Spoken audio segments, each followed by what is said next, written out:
ગાંધીધામ અને પૂર્વ કચ્છના કેટલાક વિસ્તારમાં બે રોકટોક દેશી દારૂના હાટડાઓ ધમધમી રહ્યા છે. કુટુંબો બરબાદ થઈ રહ્યા છે. આવી પરિસ્થિતિમાં કચ્છ લોકસભાના કોંગ્રેસના સાંસદના પૂર્વ ઉમેદવાર નિતેશ લાલનની આગેવાની હેઠળ મામલતદાર અને પોલીસ અધિકારીને આવેદનપત્ર પાઠવવાનો કાર્યક્રમ યોજવામાં આવ્યો હતો.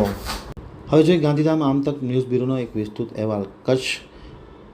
પૂર્વ કચ્છમાં છેલ્લા કેટલાક સમયથી દારૂની પ્રવૃત્તિ બેફામ વધી રહી છે. ઠેર ઠેર દેશી દારૂના હાટડા ધમધમી રહ્યા હોવાના કારણે ક્યાંક ને ક્યાંક ગરીબ અને નબળા વર્ગના કુટુંબો બરબાદ થઈ રહ્યા છે. આવી પરિસ્થિતિ માટે પોલીસ તંત્ર જવાબદાર હોવાની વાત સ્પષ્ટ સપાટી પર આવી છે. ત્યારે ખાસ કરીને કોંગ્રેસના આગેવાનોએ અગાઉ રજૂઆત કરીને આ હાટડાઓ બંધ કરવાનું જણાવ્યું હતું, પરંતુ કોઈ ફેરફાર નહીં આવતા આખરે ગઈકાલે કચ્છ સાંસદના કોંગ્રેસના ઉમેદવાર નિતેશ લાલનની આગેવાની હેઠળ એક રજૂઆત કરવાનો કાર્યક્રમ યોજવામાં આવ્યો હતો. આવેદનપત્ર પાઠવવાનો કાર્યક્રમ યોજવામાં આવ્યો હતો. નિતેશ લાલનની આગેવાની હેઠળ ગાંધીધામના મામલતદાર અને ગાંધીધામના પોલીસ અધિકારીને એક આવેદનપત્ર પાઠવવાનો કાર્યક્રમ યોજવામાં આવ્યો હતો.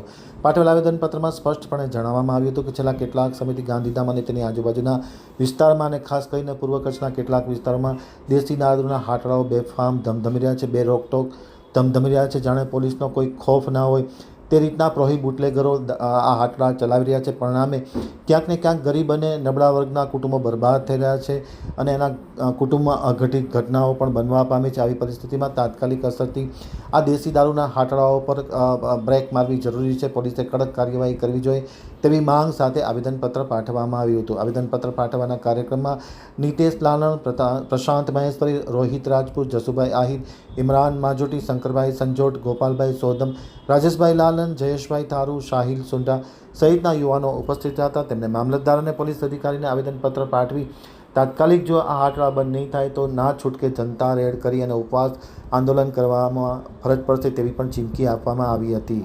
આજરોજ અમે એસપી સાહેબની કચેરી ખાતે ઉપસ્થિત થયા છીએ. સંદર્ભે કે અત્યારે ગાંધીધામ અને પૂર્વ કચ્છ જિલ્લામાં બેફામ વેચાતા દારૂના કારણે યુવાધન બરબાદ થઈ રહ્યો છે અને આ ડ્રિંક એન્ડ ડ્રાઈવના બનાવો બી ખૂબ વધી રહ્યા છે. સમાજમાં ખૂબ યુવાનો પોતાનું જીવન મહામૂલ્ય જીવન બી ખોવાઈ રહ્યા છે નશાને લતના કારણે.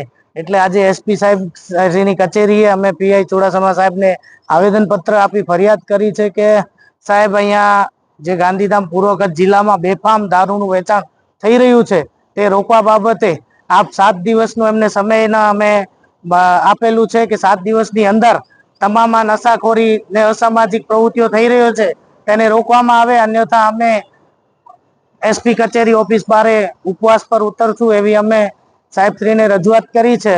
અને હવે આવનારો સમય અમે જોઈએ, કારણ કે જે આ વ્યસન છે, દૂષણ છે દારૂનું, એ ઘણા બધાના ઘરો રજાડી રહ્યું છે, ઘણા બધા લોકોના પરિવારને ખૂબ મોટું નુકસાન કરી રહ્યો છે.